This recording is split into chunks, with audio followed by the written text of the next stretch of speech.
దీంట్లో వచ్చే సువాసన అంత గొప్పగా ఉంటుంది. మిరియాలు, జీలకర్ర, వెల్లుల్లి కొంచెం దంచితేనే అదిరిపోతుంది.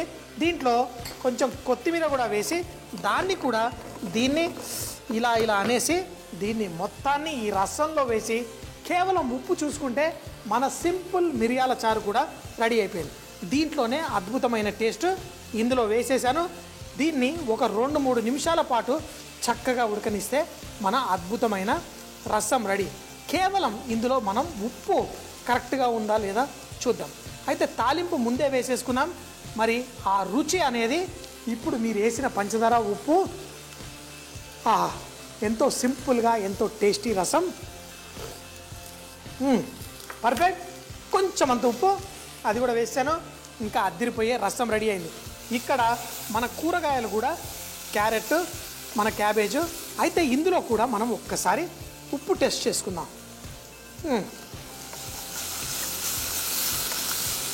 ఉప్పు పర్ఫెక్ట్గా ఉంది. చిటికెడంతా వేసుకుంటాను. అయినా ఇప్పుడు సన్నగా తురిమి పెట్టుకున్న కొబ్బరి కూడా వేసేసుకుంటాను. ఇప్పుడు ఒక పక్క రసము, ఒక పక్క క్యాబేజీ, క్యారెట్ పొరియలు కూడా రెడీ. చూసారు కదా, కేవలం 10 నిమిషాల్లో మనం ఎటువంటి అద్భుతమైన డిష్లన్నా చేసేసుకోవచ్చు. దీన్ని కొబ్బరి వేసేసి ఒక్కసారి కలిపేస్తాను, స్టవ్ కట్టేస్తాను. ఇప్పుడు అన్నంతో పాటు వడ్డించుకుంటే ఇంకేం కావాలి? వంటలు మంచిగా పౌష్టిక విలువలు, రుచిగా అన్నీ కలిగినవి కూడా ఫటాఫట్ చేసేసుకోవచ్చు. సో వంటలు అనేది కేవలం మన మనసులోనే మనం కష్టం అనుకుంటే వంటలు చేయడం చాలా కష్టం. ప్రతిరోజు మన జీ వారేవా వంటల ప్రోగ్రాం వస్తుంది. ఎన్నో రకాల వంటలు చేసుకుంటూ ఉంటాం.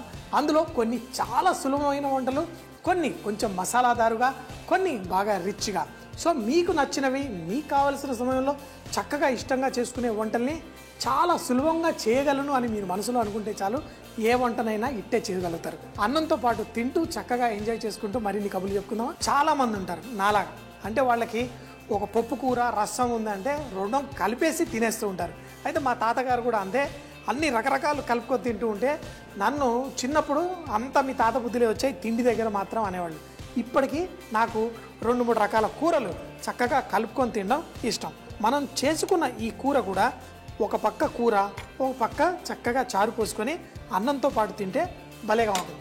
నేను హోటల్లో పనిచేసేటప్పుడు ఎప్పుడూ ఒక్క కూర కాకుండా ఇలా రసము, మంచిగా కూర వేసుకొని తినేవాడిని. 2 కలుపుకొని తింటూ ఉంటే భలేగా ఉంటుంది. చక్కగా మన మిరియాల చారు, పొరియల కూర. ఇప్పుడు దీన్ని తింటే మజా వస్తుంది.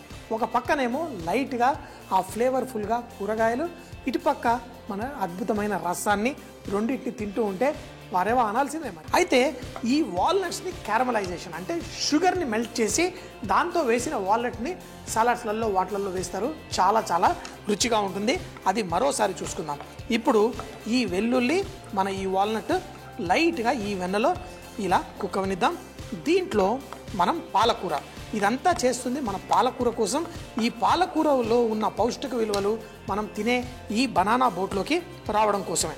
ఇందులో ఈ పాలకూర కూడా వేసి ఎక్కువసేపు కాదు, జస్ట్ 1 నిమిషం పాటు, అంటే ఈ పాలకూరలో మనకి పచ్చితనం అనేది పోయేలా, ఈ ఆకుకూర సాఫ్ట్ అయ్యేలా చేయడం. వేడిలో కేవలం 1 నిమిషం పాటు మనం ఇలా కలిపేస్తే అయిపోతుంది. మరీ ఎక్కువగా చేయాల్సిన అవసరం ఉండదు. ఈ ఆకుకూరతో పాటు మీరు కావాలంటే సలాడ్ వెజిటేబుల్స్ ఏవైతే లెట్యూసు, లేకపోతే బ్రొకోలీ, ఇలాంటివి ఎన్నో రకాలు ఉంటాయి, అవి కూడా వాడుకోవచ్చు. మనకి ఇళ్లల్లో ఈజీగా దొరికేది మీకు చేసి చూపిస్తున్నాను. మరి ఒక్కటి గుర్తుపెట్టుకోండి, పాలకూరలో సహజంగా ఉప్పు ఉంటుంది, అయినా కొంచెం ఉప్పు మనం వేసుకోక తప్పదు. దీన్ని స్టవ్ కట్టేద్దాం. కట్టేసి ఇప్పుడు నీళ్లు ఏవైతే ఉన్నాయో ఇవి తీసేసి దీన్ని సపరేట్ చేసి దీంతో పాటు కలిపేసుకుందాం. సో మరి ఫస్ట్ నీళ్ళు తీసేస్తాను. నీళ్లు తీసేసిన ఈ దాంట్లో మనం ఈ పాలకూర వేసేసి కలిపేసుకుందాం. ఇప్పుడు ఈ అరటిపళ్ళు, వాల్నట్, ఈ పాలకూర ఇవన్నీ చక్కగా కలిసిపోతున్నాయి. పాలకూరతో పాటు ఉన్న కొంచెం వెన్న వల్ల యాపిల్ కూడా కొంచెం కోటింగ్ అయ్యి దీని రంగు మారకుండా కాపాడుతుంది. సో అలాగే దీంట్లో చిన్న ముక్కలుగా కట్ చేసుకున్న టమాటా ముక్కలు, ఇవన్నీ చూడడానికి తర్వాత అందంగా ఎలా కనిపిస్తాయో చూడండి. ఇప్పుడు కోడిగుడ్డుని కూడా ఇలా చిన్న చిన్న ముక్కలుగా కట్ చేసేసి ఇందులో వేసేసుకుందాం. ఇది మంచి సలాడ్ రూపంలో తయారవుతుంది. సో ఇవన్నీ రెడీగా ఉన్నాయి. దీంతో పాటు మనం చీజ్ కొంచెం వేసేసుకుందాం. ఈ చీజ్తో పాటు మనం ఇందులో మయోనైస్ కూడా వేసుకోవచ్చు. ఈ మయోనైస్ కూడా మనకి మార్కెట్లో రెడీమేడ్గా దొరుకుతుంది. చక్కగా ఇందులో వెజిటేరియన్ మయోనైస్ కూడా దొరుకుతుంది ఎవరైతే కోడిగుడ్డు కూడా తినని వాళ్ళకి. కానీ కోడిగుడ్డు ఇందులో వేస్తాం. ఈ మయోనైస్ అనేది చక్కగా తినేటప్పుడు మంచి టేస్ట్ ఇస్తుంది. ఆ రుచి అంతా పర్ఫెక్ట్గా ఉంటుంది. ఇందులో మనం వేసేసి మయోనైస్ని లైట్గా కలిపేసుకుందాం ఈ సాలడ్తో పాటు. ఈ సాలడ్ భలే భలే టేస్టీగా తయారవుతుంది. దీన్నే మనం ఈ బనానా బోట్లో వేసుకుందాం. ఈ సలాడ్ని ఇలాగే కూడా తినొచ్చు, చాలా టేస్టీగా ఉంటుంది. కాకపోతే మనం ఈరోజు దీన్ని అరటికాయ బోట్లో ఎలా వేసుకోవాలో కూడా చూద్దాం. సో మన సలాడ్ అయితే రెడీ అయిపోయింది. పచ్చి అరటికాయలు, ప్లాంటైన్స్ ఏవైతే అంటామో అవి చక్కగా ఉడికిపోయాయి. ఈ నీళ్ళల్లో నుంచి తీసేసి మనం దీన్ని పొడవల్లా ఎలా తయారు చేయాలో చూద్దాం. అరటికాయలు వీటి పైన పొట్టు తీసేసి వీటిని పొడవల్లా చేసి అది కూడా నూనెలో ఫ్రై చేసి దీంతో పాటు వడ్డించుకుందాం. భారతీయులు ఎలా చాట్లు, ఇలా పానీపూరి, ఈ చాటు ఆ చాట్లు తింటూ ఉంటాం కదా, ఇది అలా మంచి తీయగా పుల్లగా మంచి టేస్ట్ వస్తుంది. ఈ అరటికాయ ఫ్రై అయ్యి మనకు ఒక మంచి క్రిస్పీ టెక్స్చర్ కూడా వస్తుంది. మరి దీని పొట్టు తీసేసి దీని సంగతి ఏంటో చూసేద్దాం. ఈ అరటికాయ ఆల్రెడీ ఉడికిపోయింది. దీనిపైన పొట్టు అరటికాయ విరగకుండా జాగ్రత్తగా తీసేసి పెట్టుకొని దీన్ని బోట్ ఎట్లా తయారు చేయాలో చూద్దాం.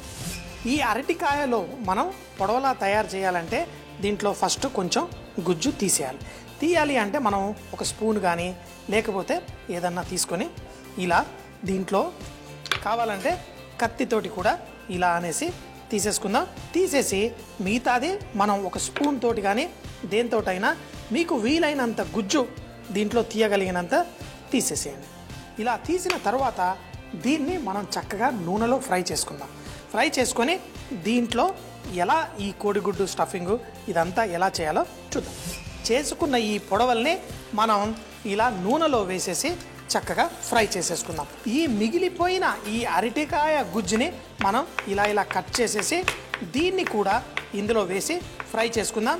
ఈ చాట్తో పాటు కలిపేసుకోవచ్చు. చూడండి, దీన్ని ఇలా వేసేటప్పుడు నూనె మరీ ఎక్కువగా వేడిగా ఉన్నప్పుడు పైకి పొంగే ప్రమాదం ఉంటుంది. అలా పైకి పొంగకుండా మనం కొంచెం వేసి దాన్ని కంట్రోల్ చేద్దాం. ఇప్పుడు మంచి బ్రౌన్ కలర్ అయ్యేంత వరకు ఈ అరటికాయల్ని ఫ్రై చేసుకుందాం. ఈ అరటికాయ చిన్నగా ఫ్రై అయినది దాన్ని కూడా మనం ఈ సలాడ్లో పాటు వేసేసుకోవచ్చు.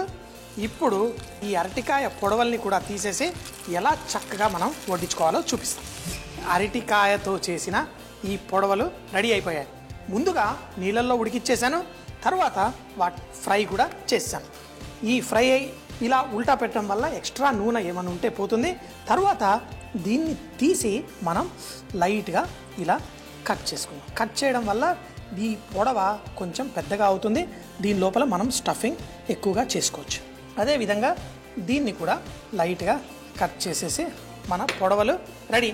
ఇప్పుడు దీన్ని ఒక ప్లేట్లో వేసుకొని దీన్ని చక్కగా వడ్డించేసుకుందాం. ముందుగా దీంట్లో కొంచెం అంతా హర్బ్స్, కొంచెం మిరియాల పొడి, చీజ్ మనకు కావాల్సినంత వేసాం. దీన్ని కలిపేసుకొని ఈ సలాడు మంచి టేస్టీగా ఉండాలి. ఇందులో ఫ్రై చేసిన అరటికాయ చిప్పులు లాంటివి, అందులో కోడిగుడ్డు, అందులో మనకి వాల్నట్స్ ఆరోగ్యానికి ఎంతో మంచివైనవి, యాపిల్ పండు, కోడిగుడ్డు. ఇంకా దీని రుచి ఎలా ఉంటుందనుకుంటున్నారు?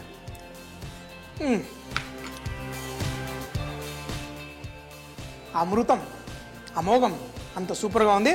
ఇప్పుడు ఈ అరటికాయలో ఎలా వేసుకోవాలో చూద్దాం. అంతా రెడీ అయిపోయింది, వడ్డించుకోవడమే. అరటికాయ చూడండి, ఇలా అంటే మనం విరక్కొట్టచ్చు. అది మనం తినడానికి సులభంగా ఉండడం కోసం అరటికాయని కొంచెంగా పువ్వుల్లా ఇలా విచ్చేసి ఇప్పుడు మన సలాడ్ ఏదైతే ఉందో కొంచెంగా దీంట్లో నింపేద్దాం. చూడండి, ఈ పొడవల్లో మన సాలడ్ మనకి మంచి టేస్ట్, అదిరిపోయే టేస్ట్ కూడా దీనికి వచ్చేసింది. ఇప్పుడు మన ఈ పొడవల్ని హైలెస్సా అని చెప్పి చేసుకుందాం. మరి మిగతా సలాడ్ని కూడా ప్లేట్లో పెట్టేసి కావాలనుకుంటే కొంచెమంతా ఇలా టమాటో సాస్ కానీ కెచప్ కానీ కూడా చూడ్డానికి అందంగా తయారవుతుంది. మన భారతీయులకి కొంచెం అంత చట్పటా టేస్ట్ ఇష్టమని ఇలా కొంచెం అంతా ఈ టమాటో సాస్ లేకపోతే కెచప్ కానీ వేసేసుకొని ఇప్పుడు తింటే అదిరిపోతుంది.